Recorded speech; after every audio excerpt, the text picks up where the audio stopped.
I think this is the one topic for so many of us that's really difficult to have. And then just even to imagine having this kind of conversation with our mate, it can be really daunting because no other part of any of our lives is more personal than our own sexual experience. So as a female standing before you today, I just want to admit, it still baffles me that in our very century and decade that we're trying to still undo so many myths out there regarding, as a female, our own gender, our bodies, and our view of sexuality. I do want to say, though, because I am female, that we only know and understand the complexity of not just our sexuality, but our own bodies. And so there's this piece of me that so much of the information that's out there is, from men that have done the research, read books, and it's about what they have to say about women and sex. And it's not at all because these resources aren't helpful or that they don't even have our best interest at heart, because I do love some of that wisdom. And I do think we can learn from anyone.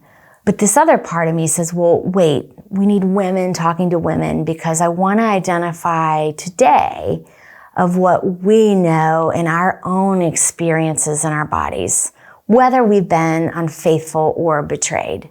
Think about biologically even what our bodies go through as women in a lifetime.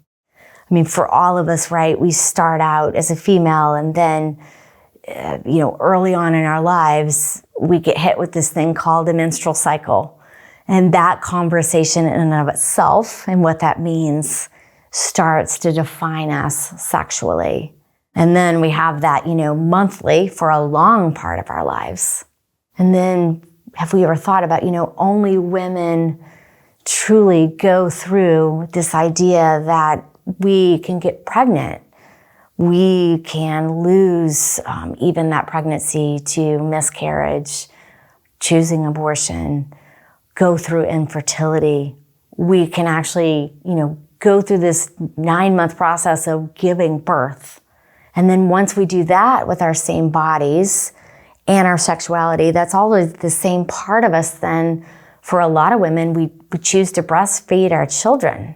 Then later in our life, we go through this thing called menopause where everything kind of slows down. And so it just goes without saying that the complexity and all the facets to being a woman, we have to take that into account. And I think not lose sight of that when we start to talk about our sexuality. And I hope is that we can start to just really appreciate the wonder of who we are in light of all that complexity. So again, this is in no way today meant to downplay men or that anything's wrong. It's just really with our differences. Because, as women, our bodies are always changing. We can't appreciate that enough. And then what does that have to do with infidelity? Well, as I mentioned before, sex is going to be the one place, if even we've already struggled, that after infidelity, it's gonna hold the most shame. And it's gonna be the place that's gonna elicit the most triggers and comparisons. Because the question, if you've even been betrayed sexually, that you ask, and we hear over and over again, is somehow, how was I not enough? And if people didn't feel insecure and inadequate already before an affair, to find out your mate has betrayed you, what it's going to do is just drive a nail into that coffin, so to speak, of you already maybe struggling with some inadequacy sexually. This also applies to women that have been unfaithful. There's usually so much guilt and shame over the things we've done in our affairs that maybe we never experienced in our own marriages. What you might find is that a woman may stay in a really careful, fenced-in playground sexually in the marriage, and then how to wrestle with while they were in their affair. It's like they went to Disney World. within that. And that can be really hard to navigate. And what it does is it can create a tremendous amount of kind of guilt and shame that women feel after an affair, that they let themselves actually experience being an object of desire, or that they even let themselves maybe play the role of the seductress or temptress. So the betrayed and unfaithful have different experiences, but what both can do to women is leave us with a place, I think, of an overwhelming feeling of kind of what's wrong with us. And then I think what happens is so many of us women, we can just make the decision, whether we realize it or not, that something just is very broken and wrong with us. So here's kind of what I wish I had known growing up, or even when I was first married. And I can't say for sure if even knowing this and some of this would have ever prevented some of my own acting out or my own infidelity. But I can honestly say anything would have helped, because I think a lot of us had very little or no preparedness for the idea of sex or intimacy before we ever actually experienced it. And I think for a lot of us, we get married and somehow, if like me, we never even think about it. We just naively go in just figuring out like the sex is just a part that's going to work itself out.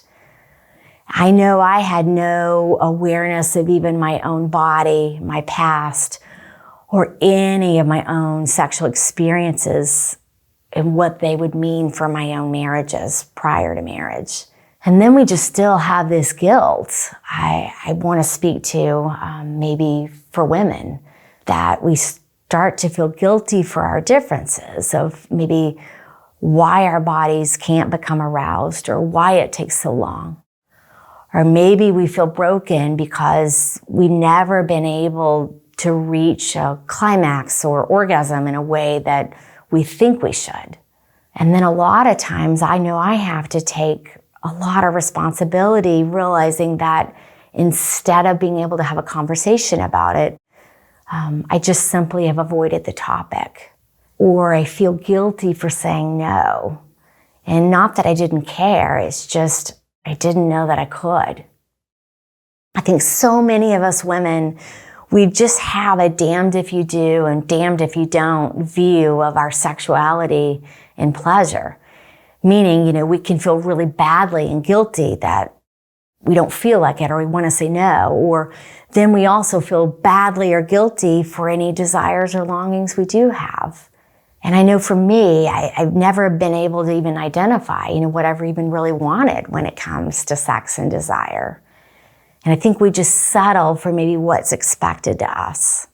And as I even work to try to be vulnerable and say what I need, I hope you can hear that intimacy is actually built in the process of taking the step of asking. And intimacy is built anytime we're willing to not just turn away and stay silent. It's always going to be important to look at ourselves. And again, as I mentioned earlier, can we learn to appreciate and embrace the complexity of just our bodies and our sexuality? It's very, very natural for our sexual desire to fluctuate over time because our bodies change over time. They never stay the same. And so today I just want to instill some hope in you at the beginning of this conversation. Whether you have been betrayed or unfaithful as a female, what we want to do is start to deal with this guilt and let go of this idea that, you may not be ready to face some things sexually, but we want to start with appreciation and we want to start with the next step despite what's happened. And so can you each give yourselves the permission to be right where you are right now? And again, just give ourselves permission of this idea that we get to stop faking it. We get to stop avoiding. We can start to have real and vulnerable conversations in this area. We want to let go of so much of the pressure and expectations that I think we put on ourselves when it comes to our sexuality, so we can move hopefully to a more authentic place. And if you want to check out a much more comprehensive and very well done discussion on this subject, I ask that you go ahead and check out some of the interviews that are posted on our site, and we'll put a link below, which is an interview between Dr. John Haney and Wayne Baker on sexuality. It's really helpful. Thanks for your time.